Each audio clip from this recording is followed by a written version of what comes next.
Well, this year for WestJet's Christmas Miracle, we decided to do it up here in Fort McMurray. Obviously a tough year for the fire back in May. So we were looking for a venue that had never been used. And we worked with the folks at the golf course here, and they suggested that we have it right here on one of their major fairways. So it's the first time they've ever done an event like this. When we decided to shoot in Fort McMurray, we talked to a lot of residents and government officials, and it just seemed like they felt a bit forgotten, like they needed a boost over the holidays. So it just became an easy decision to shoot it up here. WestJet has been here since day one. We're so involved in the community and are so proud to be. And this is an opportunity for us to really just say we know Christmas is coming and it's going to be hard, and we just want to really celebrate and bring the community together. So it is day one of the Snowflake Soiree. We are about to turn a regular golf course into a magical winter wonderland and invite 1,000 people from Fort McMurray to attend an awesome party. WestJet called and said, we're looking for some tents up for this event. So this is our first time with the crew setting up this tent. 56 by 162.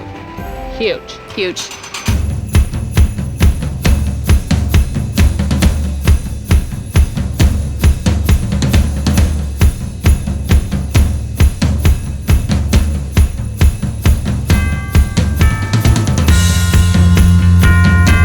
So right now we have our volunteers in. Everyone here today is a WestJetter from Fort McMurray. They're volunteering their time to come in and help us get ready for the party. We're taking these Christmas ornaments and we're making them look like this. So obviously adding a blue ribbon and the snowflake. And this is where the photo of all the participants who come to the party will be placed. So that's what they're at right now. They've got about 1,000 to make. So this bad boy right here is one of our helium balloons. It's got a diameter of about 10 feet. And the plan is, as we fill this with helium, it goes up, then we're gonna put a box underneath and it's gonna drop the presents. That little bucket on the bottom has 80 gifts. We're gonna put it up around 150 feet. We've got a little mechanism to open the box, and this is our first test, so we're gonna see how it goes. 3, 2, 1.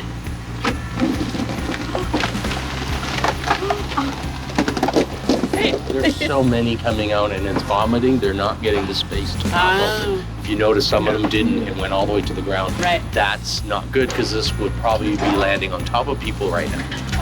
And it's almost like, see those ones on top there? They haven't come open. Then they just come shooting right through the middle. And they can't get their chutes open. Yeah. I think we just have to play with the delivery mechanism a bit. So the good news is we thought that they would drift a lot further. So they did come pretty much straight down. So that helps with our planning and safety.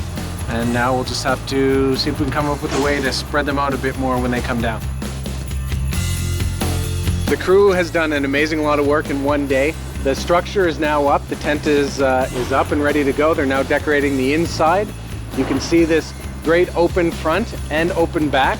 So we wanted people, when they come up to the event, to be able to look right through the entire fairway, see all the lights, sort of live the experience. So they've done an amazing job at doing that. Well, I think the challenge is that it's not an ordinary structure. Everything's a little bit crooked, everything's a little bit, it's made of fabric, not solid materials. It's a temporary structure. It's very delicate in that respect. It has to be sparsely dressed, but look full at the same time.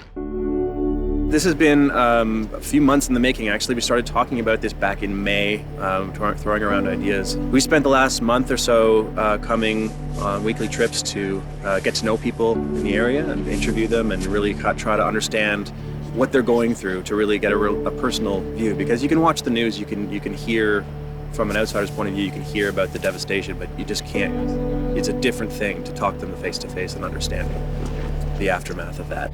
We never really thought we were going to lose our house. I don't really ever think we thought our home was in danger until it was gone. But seeing some of the reports and some of the aerial footages, knowing that our house was gone, the neighborhood was gone, it just leaves you with a numb feeling, thinking that how could this happen? It was just surreal. We met with a number of families, and we began to talk to the families and ask them, what kinds of things did you lose during the fire that you can't replace? And there's no replacing irreplaceable items. So this year we went to our WestJetters and we challenged them to find items that were special to them that they'd be willing to donate to families who lost everything in the fires. Hello, Fort McMurray. Hello, Toronto. So we'll just take this opportunity to just reconnect and regroup on any questions that we have. So this is the night before the WestJet Christmas Miracle takes place tomorrow, and we're really excited. So we're here at the gift drop technical rehearsal. We've got the balloons up in the sky. We've got the gifts ready to go. We're just about to test to see how the parachutes deploy when we trigger the mechanism. So let's take a look. Okay, here we go. Drop in 3, 2, 1, drop. Worked pretty well. Looks like we dropped about 80 gifts from 2 balloons. So the challenge is tomorrow we got to essentially quadruple that. I think it's important for myself, all the people here, for the rest of the world, to show Fort McMurray that we care, and that even in their darkest times, there's people out there that are going to show up and show them love and support. This tree starred in our 3rd Christmas miracle when we were in the Dominican Republic. It gets about 30 feet in height with a light on top, hundreds of ornaments that go on, but it doesn't look like too much right now. So we've got a lot of work to do, and before you know it, this is going to be a spectacular sort of showcase piece for the party. We are very close. We've just done our final walkthrough. We're excited, eager. We've been working on this for months, and it's just so wonderful to finally see it come to life. So when we sent out the invites, we did include the key pieces of information, but at the same time, we wanted to keep a lot of the surprises as a surprise for the up to 1,000 people that are going to be joining us here tonight. I'm excited. I'm so excited to see the faces of all the guests that are going to be coming and walking through these doors right here.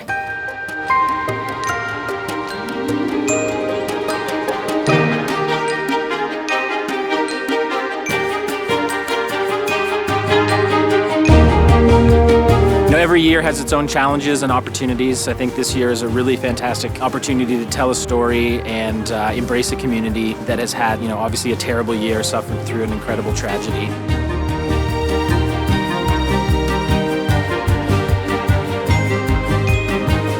When those presents came out of the sky, it was like actual magic. You could hear physically the crowd gasp.